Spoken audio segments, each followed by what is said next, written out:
হজ কোথা থেকে আসলো? পয়গম্বর ইব্রাহিম আলাইহিস সালাতু ওয়াস সালাম গত জুমায় বলেছি, পয়গম্বর ইব্রাহিম আলাইহিস সালাতু ওয়াস সালাম এবং ইসমাঈল আলাইহিস সালাতু ওয়াস সালাম যখন বাইতুল্লাহ নির্মাণ কাজ করলেন, মনে আছে না ইনশাআল্লাহ?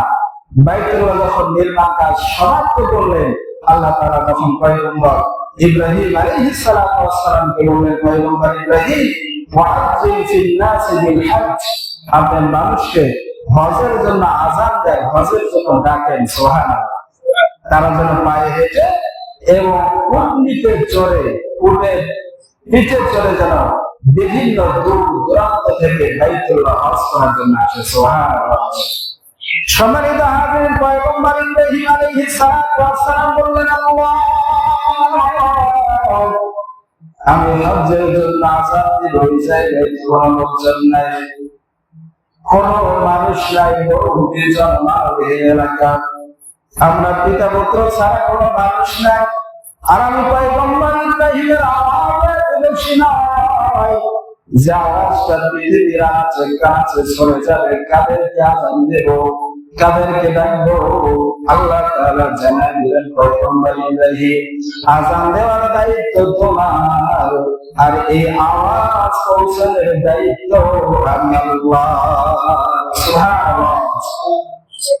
তাফসীর ইবনে কাসিরের ভিতরে আছে, পয়গম্বর ইব্রাহিম আলাইহিস সালাতু ওয়াস সালাম যখন পাহাড়ে দাঁড়াইয়া মানুষকে হজের জন্য আযান দিলেন, হজের জন্য যখন ডাকলেন, আল্লাহ তাআলা কুদরতি ভাবে পয়গম্বর ইব্রাহিম আলাইহিস সালাতু ওয়াস সালামের আওয়াজকে পুরো পৃথিবীর আনাচে কানাচে মানুষের কানে কানে পৌঁছায় দিলেন, সুবহানাল্লাহ। ওই সময় যারা ছিল তাদের কানে কানে আওয়াজটা আল্লাহ তাআলা পৌঁছায় দিলেন, সুবহানাল্লাহ। শুধু এতটুকুই নয়, তাফসীরের কিতাবের ভিতরে আছে, ওই সময় যারা দুনিয়াতে ছিল তাদের কানে কানে আওয়াজটা আল্লাহ তাআলা পৌঁছায় দিলেন, এবং ওই সময়ে যারা আলামে আরওয়াহ রূহের জগতে যারা ছিল তাদের কানে কানে আল্লাহ তাআলা এই আওয়াজটা পৌঁছায় দিলেন, সুবহানাল্লাহ।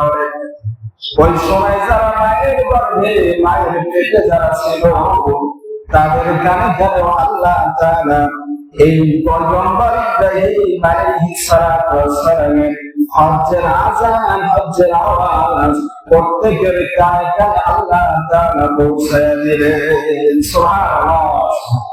এই পয়গম্বর ইব্রাহিম আলাইহিস সালাতু ওয়াস সালামের আযান শোনার পরে যে রূপগুলো, যে মানুষগুলো যখন লাব্বাইক, যে যতবার লাব্বাইক আল্লাহুম্মা লাব্বাইক করেছে, তাফসীরের কিতাবের ভিতরে আছে সে মৃত্যুর আগে ততবার বাইতুল্লাহ জিয়ারত করবে, সুবহানাল্লাহ।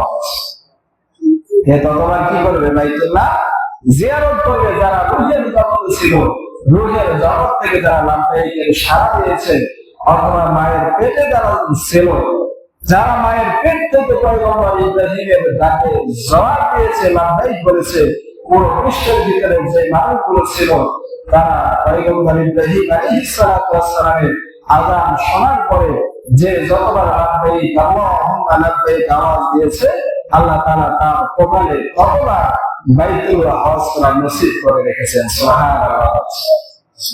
সম্মানিত হাজির, এই জন্য হজ্জে বাইতুল্লাহ করার দরকার আছে না নাই? যারা বলেন আছে না নাই? আছে। আল্লাহ